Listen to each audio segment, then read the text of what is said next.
India is one of the fastest growing pharmaceutical markets in the world, and they've established themselves as a global manufacturing and research hub. The country ranks third in terms of volumes of production and 14th in terms of value. Joining us now in terms of doing business with India is His Excellency Virendra Gupta, High Commissioner of India to South Africa. Hi Commissioner, thanks so much for your time. Now we're focusing here on pharmaceuticals because obviously it coincides with World AIDS Day and a lot of health initiatives taking place in Africa, but India's investment profile is not just in this space. India's got a lot of varied investments in South Africa and Africa.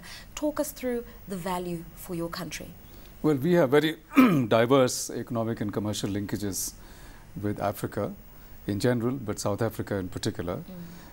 South Africa remains a very attractive destination for investment by Indian companies. We have a rapidly growing trade turnover between our two countries, and pharmaceutical constitutes a major component of that trade. South Africa is amongst the largest markets for Indian pharmaceuticals, but we don't measure our relationship only in terms of dollars and cents. I'm very happy that this engagement is beginning to show qualitative improvements from my point of view. A lot of companies, in fact, Ranbaxy has set up a manufacturing plant last year at a huge investment, and they have plans to upgrade the manufacturing processes in this country.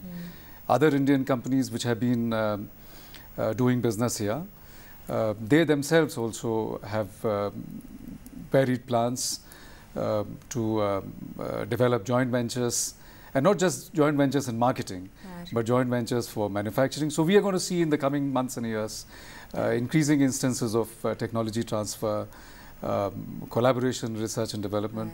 All this points out to a very positive future.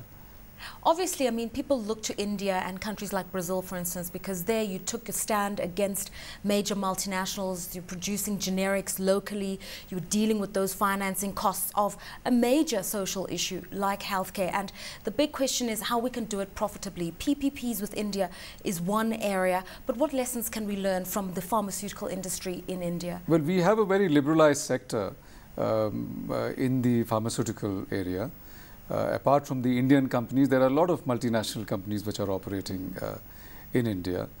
I think the strength of India lies in the fact that we don't compromise on quality. It's very high quality products which are produced in India. And by now, India has established itself firmly for the price competitiveness. We produce high quality pharmaceuticals at affordable prices. And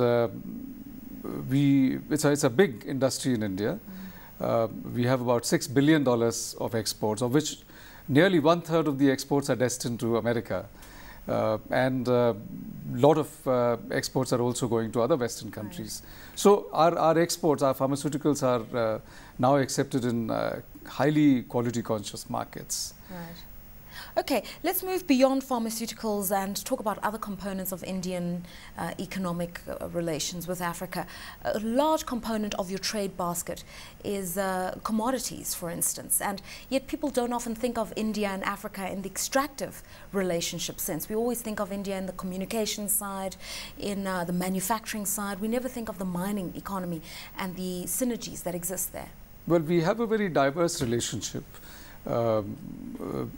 IT is an important aspect of our relationship. We have a lot of tourism between our two countries. But we also have major interests in South Africa, providing us coal. In fact, South Africa in the recent years has emerged as one of the major suppliers of coal to India. India, as you know, has enormous needs for energy resources. We are deficient in those energy resources, and South Africa is filling this space for us. But no, our approach is qualitatively different. The Indian companies which are taking coal out from here, and our advice to them constantly is to conform to the guidelines, directives by the South African government. So we take very seriously the South African government's guidelines for beneficiation, for job creation, and many Indian companies are ready to participate in the power production sector. In fact, creating a value addition for the coal from here. You talk about beneficiation, and I'm going to take it to something more superficial, but I think important. We know that India is the largest consumer, if that's the right word, of gold the world over, and that there's a huge jewelry manufacturing industry. And whenever we talk about how we can export finished product as opposed to raw materials, we're being told, look to India to help you with things like jewelry design, because you've got platinum, you've got gold, you've got diamonds. Look to India to help you with the beneficiation process. How much of that is starting to be part of the work that you do? Because as we're looking for value add in mining, those are some of the issues that come to the fore. Well, on jewelry and diamonds, in fact, diamond is another commodity where every 5 out of 6 diamonds in the world roughly pass through India, is particularly the smallest stones. Now, this is not something that can be done by the government. The business is not done by the government. We only try and create an encouraging, conducive environment. When our Commerce Minister was here last time, he did talk about India setting up a training institute.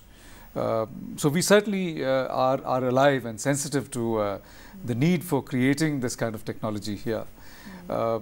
What is needed is that while we can set up a technology training facility or a center here, there have to be entrepreneurs who will take use of this opportunity. Yeah. Land and agriculture. This is where we've seen India lead the call, particularly in the WTO trade talks on getting a fair deal on the agricultural side, supported by many African governments. What are the other lessons we can learn in this space? Because Africa's got large tracts of land, not cultivated. We could be exporting, net exporters of food, as opposed to importers. We're not doing it properly. Well, you are absolutely right. I mean, you know, Africa has such large tracts of land, very fertile. And there is absolutely no reason why Africa should have to import food grains. I think agricultural research and the application of the research to the field, that is very important. India itself was a food deficient country. And there was a time when the countries in the world, large countries in the world, were willing to provide us food aid. In fact, we were getting a lot of food aid, but they were not willing to give us the technology and the research. We had to work hard in that area ourselves. And that informs our own approach in our relationship with African countries. We have always laid emphasis on capacity building, on creating necessary technology and expertise. And we have a program for collaborating with African countries, and agriculture figures very, very prominently. Right. We want to share our technology, we want to share our experiences with African countries to help them grow more food. Right. And finally, High Commissioner, obviously you've stressed that India and South Africa in particular have relationships that go beyond the economy. We've got very strong historical and political ties. And when we look at the new amalgam of BRICS, for instance, South Africa ideologically is closest to India within this grouping in terms of democratic norms and standards, in terms of history, in terms of global values, as it were. As we consolidate relations as emerging markets, what sort of collaboration are we going to see being designed by India and South Africa for the benefit of other emerging markets, for the benefit of the rest of Africa? Well, it's very flattering for me to be reminded all the time here that India and South Africa have such close and unique relationship. That makes my task very easy. You're right. I mean, you know, we have a partnership which goes beyond our bilateral connect. We have historic relationship, but we have a larger responsibility, I've always believed.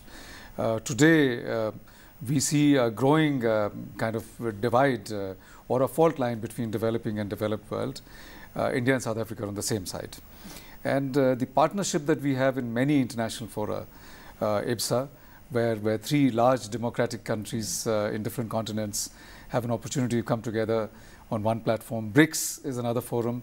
We have partnership in G20, in various other fora. And we have an opportunity of working together with Africa, with South Africa in particular, to advance the causes of not just our own bilateral relations, but going beyond that narrow interest connect or construct to look at the larger interests of the developing countries.